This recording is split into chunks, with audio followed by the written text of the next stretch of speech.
Hello hi friends, అందరికీ నమస్తే. అందరూ ఎలా ఉన్నారు? బాగున్నారా? ఈరోజు ఏంటన్నా హాస్టల్లో ఈరోజు టైం పాస్ సరదాగా కొరమీన్ అంటే బోన్లెస్ లైవ్ ఫిష్ అండి. ఇది లైవ్ ఫిష్ కొరమీన్ చేప. మనకి ముళ్ళు మొత్తం తీసి ఇస్తారు. ముళ్ళు ఎలా తీసుకోవడం అనేది మొత్తం వీడియో తీసాను మీకోసం. ఎలా చేయాలి కూడా సింపుల్గా ఎలా చేయాలో కూడా చూపిస్తాను.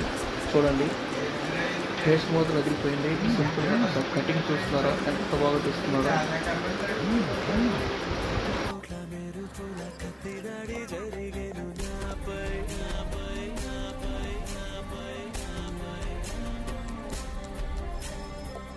కింది నేల కూడా నన్ను వీడి కదిలేను, ప్రాణమంతా పిండుతున్నది బాధ రగిలేను.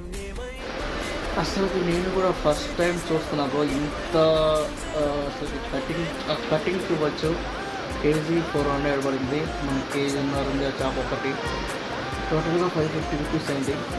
ఎంత బాగా లేయర్ పైన చర్మం మొత్తం లేయర్ తీసేస్తున్నాడు రెండు వేసిన. అది తీసేసిన తర్వాత నెక్స్ట్ మళ్ళీ ముళ్ళు కూడా తీస్తాడు. సపరేట్గా ముళ్ళు తీసేసి చిన్న ముక్కలు కొట్టిస్తాడు. అసలు మాకైతే మైండ్ పోయింది. ఫస్ట్ టైం నేను చూస్తున్నాను చేపను ఇలా కట్ చేస్తానని. ముళ్ళు మొత్తం సపరేట్ తీసేస్తున్నారు చూడండి.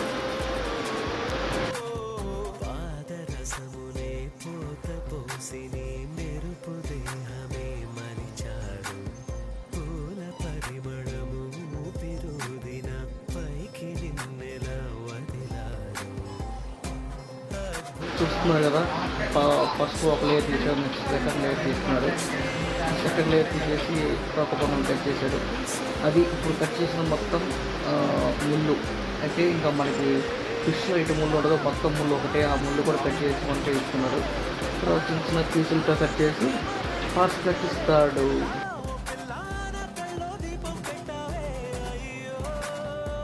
నేను బయటికి వెళ్ళి వచ్చేసరికి వంట స్టార్ట్ అయిపోయింది. ఫస్ట్ మొత్తం నీట్గా కలుపుకొని బండి నూనె, దాని మీద ఉల్లిపాయ టమాటా వేసి నీట్గా ఫ్రై వేగినాక ఆ ఫిష్ ముక్కలు వేసేసి ఉప్పు కారం పసుపు ఫిష్ ఫ్రై అన్నీ వేసేస్తున్నారు.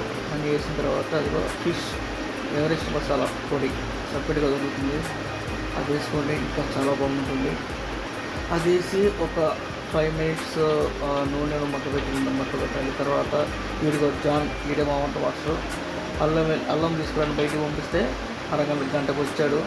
అది ఒక అల్లం ముక్క కోసం అల్లం పేస్ట్ వేస్తున్నాడు చూడండి. ఇదిగోండి మామంట మాస్టర్ ఇదే పెద్ద ఎర్ర పక్కన ఉండేదే కొంచెం ఉండేనది కదా, ఇంకా పేస్ట్ బాగాలేదు. తర్వాత కొంచెం గరం మసాలా వేసేసి మళ్ళీ కొంచెం దాన్ని మనం అట్లనే మళ్ళీ వేసినాక ఇవ్వండి మిక్సీ పట్టేస్తాం చూసారా. మిక్సీ ఫుల్గా అల్లం వెల్లి పేస్ట్ మిక్సీ కట్టేసాడు. ఇప్పుడు మిల్లి కదా కొబ్బరి, అల్లంతో పాటు కొబ్బరి వేస్తే ఇంకా టేస్ట్ వస్తుంది. ఆ రెండో వేసి మిక్సీ పట్టిన దాన్ని మనం మళ్ళీ బాగా మెత్తగా గ్రైండ్ చేసుకోవాలి. గ్రైండ్ చేసుకున్న తర్వాత ఆ మిశ్రమాన్ని తీసుకెళ్ళి ఆ పాన్లో ఫిష్ కర్రీతో పాటు మనం కలిపేయాలి. అలా రెండు కలిపేసి ఒక 5 minutes 10 minutes అలా పెట్టేయాలి. పెట్టేసిన తర్వాత ఇదంతా చేసింది మా వంటరమ్మ మన్నాడం గారు. నెక్స్ట్ చింతపండు పులుసు మెయిన్ ఇంగ్రీడియంట్ ఇదే. చేపల పుట్టులో కావాల్సింది చింతపండు పులుసు. చింతపండుని ఒక 2 hours నానబెట్టి మెత్తగా చేసి ఆ పులుసు పోసి ఒక్క ½ hour ఉడికించామంటే ఫిష్ కర్రీ సింపుల్గా రెడీ అయిపోతుంది. ఫైనల్ రిజల్ట్ చూసారా ఎంత బాగుందో. స్పైసీగా చేసాం. ఎలా ఉందో చూడండి ఫ్రెండ్స్.